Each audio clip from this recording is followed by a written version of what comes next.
All right, so time for the daily recap for today. Another beautiful trade, reading the indicators to let us know what's going on. It always looks like a lot on the screen, but it's telling you the information that you really need to know to be able to set this thing up. So I like to look at the 30-minute time frame to be able to gauge where we are and the trade idea and the information that I'm getting from the charts. So let's go ahead and break this down. All right, so as we know, yesterday we got a big drop off. We got our red day profile, right, appearing. So we already know we can look for possible continuational shorts, or this is an expansion leg. So we're looking for a retracement play, right? But I'm still bearish because we have a red day profile. Now, this low from yesterday, previous day's low, failed to take out the low from the day before, right? That was the low of week and the monthly low, right? They're very close to each other. Now, if we see this expansion and we expect at least a retracement and then a continuation, that is the draw on liquidity. We also have the previous month's low right here that is unmitigated. And we also have our zone here that is a good candidate for the low of week, and we can look for longs from that area or for it to come down here if it rejects. So what do we have? Now, I was expecting to wake up to overnight, a retracement overnight, and we accumulated. So you can see Asia has accumulation. London, what did it do? It manipulated Asia, right? And then came back and also swept the low of this accumulation.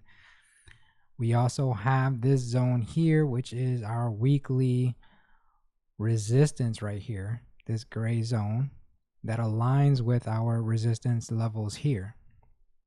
And we also inverted this big displacement up. So all of this right here is resistance. So we know from our daily profile that we're bearish, and we can see a continuation, and we still have draws of liquidity lower. So right here, where London rejected from was a key rejection because it rejected from our weekly profile hold flip zone, and it also rejected from our silver lining bearish level, right? So that matches up perfectly, comes back into the range, and we are already putting in a 4-hour bearish high time frame swing formation. So we have a lot of bearish confluences already working at play. So this is about 6:30 in the morning. So this is exactly where I looked at the charts and said, okay, if we reject here, and any rejection from the hold flip zone on our silver lining indicator, which is these three lines here, we know we're coming lower and we have all of our draws of liquidity lower. So the indicators pretty much tell you the game plan, and I waited for the next candle. So right here, it becomes pretty clear, pretty evident that we have a 4-hour high time frame bearish swing formation stating that we're going to go lower, and we tapped into a big 4-hour displacement candle. Right here on the 1 hour, we are also placing in a 1-hour bearish high time frame swing, right? So we have high time frame alignment along with our resistance that is already playing out, that we can see clear as day that we had a rejection. Now ES has taken this high, and ES has not taken this low from the accumulation range. So now we're putting in a bearish SMT with ES as well, and ES has a draw to at least come and swipe the lower portion of that accumulation range, right? So everything aligns for bearishness right here.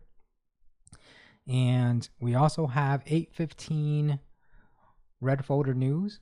So this is a day where you want to get in pre-market versus the open, right? And we also have 10 o'clock news as well. So you want to, on days like this, it's either you're going to get in pre-market before the news if you see a setup, or you're going to wait till after 10. You're not going to jump in at the open at 9:30 in between news, because it is more than likely going to be choppy, right? You have news at 8:15 and then you have news at 10. It is most likely going to be choppy in that scenario, right?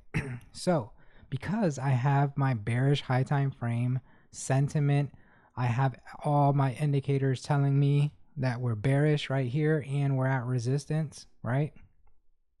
I am going to jump down to my lower time frame. So right now I have enough to tell me that I can put my stop up here, right, at the swing high.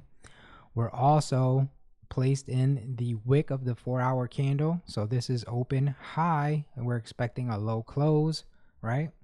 So this is the manipulation of the 4-hour open, right? Which is right here. That happened on the 30-minute open high. We're expecting it to go lower, right?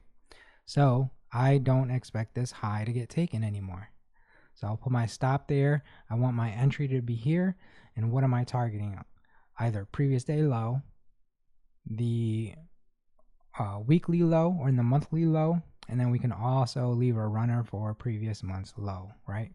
And because we have our level here on our indicator, the pink zone, if we're going to come down to previous month's low, you might as well leave the runner here and trail it once it takes that level, right?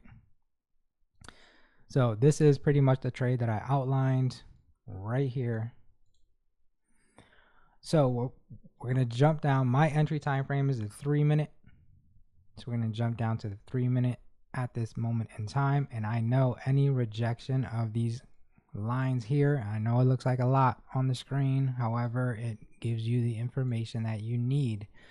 So I know a rejection from here is what I'm looking for, but we already have our rejections. So I'm going to jump into the indicator and turn the rest of the EMAs on.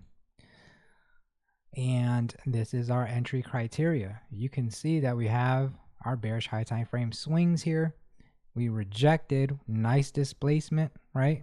But I'm not entering in just yet. Let me turn on the VWAP as well. So this is what I look for entry, right? I know that this is 9:30 open, but we know that there's early news. We rejected here, creating a bearish inversion on the 3-minute, and then we came back up and rejected from that again, and we had nice displacement again.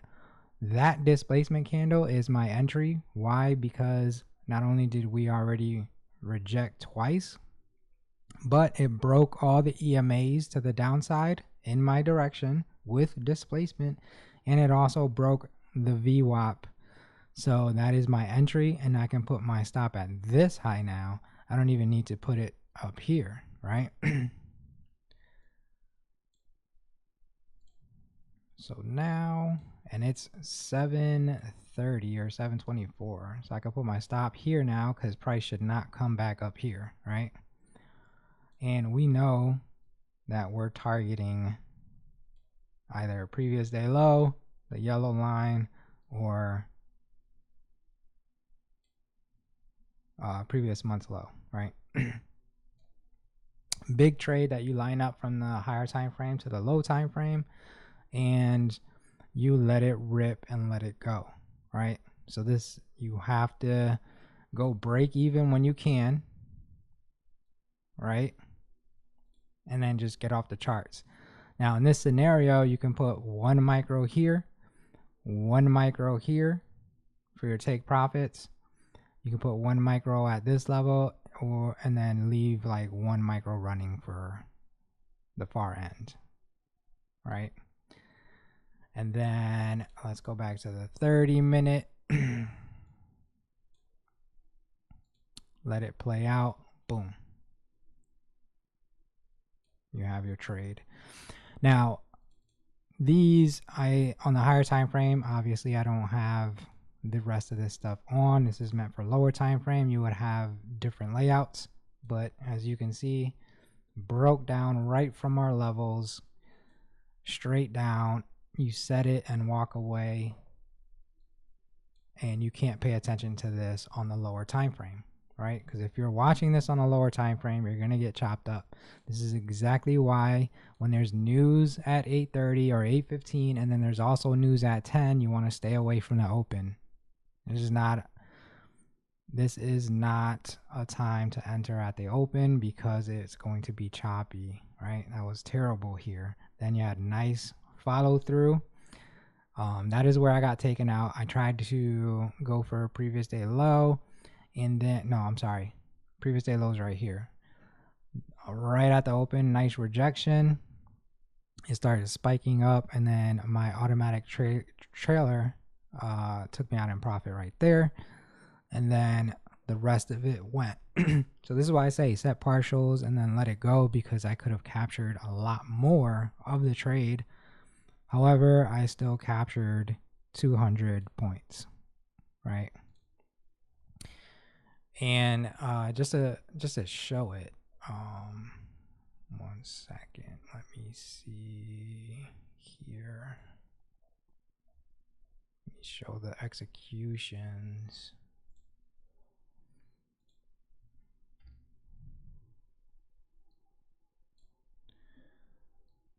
And there you go. So you can see I entered exactly where I said I entered, right? But on the 3-minute time frame, after it broke the EMAs and VWAP, boom, held it to almost previous day low, and then it as soon as it started punching back, it took me out, right? So 200 points, boom, that's how you do it. And that's how you use the indicators to get in the trade, line it up on the higher time frame, and execute on the lower time frame. And as you can see, we came all the way down and took previous month's low right into our weekly low candidate zone, right? This pink area here. And we put in a new low of week and current month low. So now if we get any bullish movement, we can go for much higher pricing. We'll have to see what tomorrow brings. However, that's the recap for today. Very easy to outline the short here, as long as you have the right tools and a little bit of knowledge. You could have lined this up and then took a nice trade. These are the trades that you want to take advantage of and get into and let it roll. Do not go on the lower time frame and watch this thing and try to manage it, because you're going to get shaken out or chopped up, right? So hopefully that makes sense. On to the next one.